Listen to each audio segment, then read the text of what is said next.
Ассаламу алейкум туугандар. Мен могу фирмада иштейм да, товар таратам. Ана магазиндерге товар таратканда накладной деп коет, накладнойго жазып берем. Анан элдер өткөзүп алат, ошо магазин ээлеричи. Жумушчуларына айтып, же өзлөрү өткөзүп ары бир мисалы үчүн 100 коробка болсо, 100 коробканы санап акчасын накладнойго жазып бересиң, калькуляторго салып эсептеп турган акчасын берет да. Анан бар эмес, бирок бар да. Ушундай магазиндер бар. Керек болсо накладнойдо жазып бербейм да. Эсептеп туруп, эже 7000 сом болду десең, тарс акчаңды санап берет, карап да койт, эмне товар келип атат, канча сом болду. Анан кийинкисине келсең, тигин баалар канча эле, мен мынчадан сатып салдым деп баасын да билбейт керек болсочу. Анан фирма болсо чоңдор уйгурлар да. Аларга мен өзүм машинага жүктөп, дайыма эмес, кээде өзлөрү жазып коет даярдап, кээде өзүм жазам, накладнойго полный эмне товар алып атсам, мисалы 300 коробка, 400 коробка товар алдым, машинага салдым. Акчасы мынча сом, 100 000 сом болду деп туруп таштап кетем да, кагазды элечи, товарды алып кетем.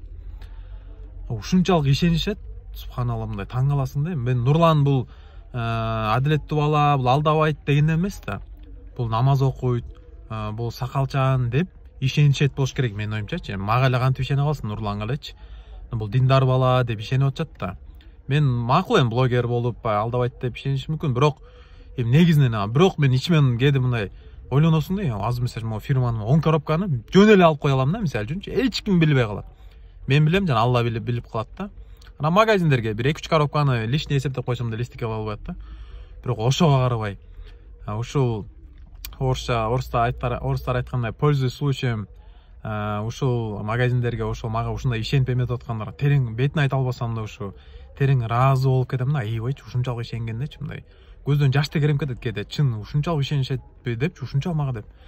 Анан айтайын дегенимчи, могу диндарлар, особенно намаз окугандар, особенно сакалчандар, жолукчандар, бизге ушул булар диндар, булар намаз окуйт деп мындай бир башкача мамиле кылат да, булар башка, бул алдабайт депчи. Анан ушунубуздан жазбайлы да. Анан такал коюп, анан намаз окуп атып, жолук салынып жүрүп, анан дагы бир афристенип бир алдап кетип, бир акчага азырылып кетпей, же бир коробка, мисалы менин случаymда бир коробка акчаң макул 300 сом, 200 сом. Ал арзыбаган эле акча да алчы, анан ал макул 10 коробка ал 200 000 сом алда. Биринчиден жыргабайсың. Кыйналып Кудай таалам сөзсүз бир жериңе чыгарат да. Экинчиден ахиретке барганда ошо алдап койдум да ошо кишини.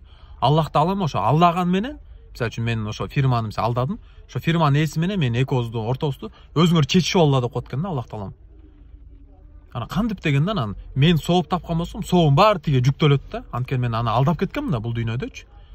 Анан мен соом жок, Алла, бул эмне, эчтеке кыла албайт дегенде, жок, анда мунун күнөөсүн тигинин да бир адам баары күнөөкөрбүз да, пенде күнөө кыла беребиз, майда чүйдө күнөөлөрдүчү.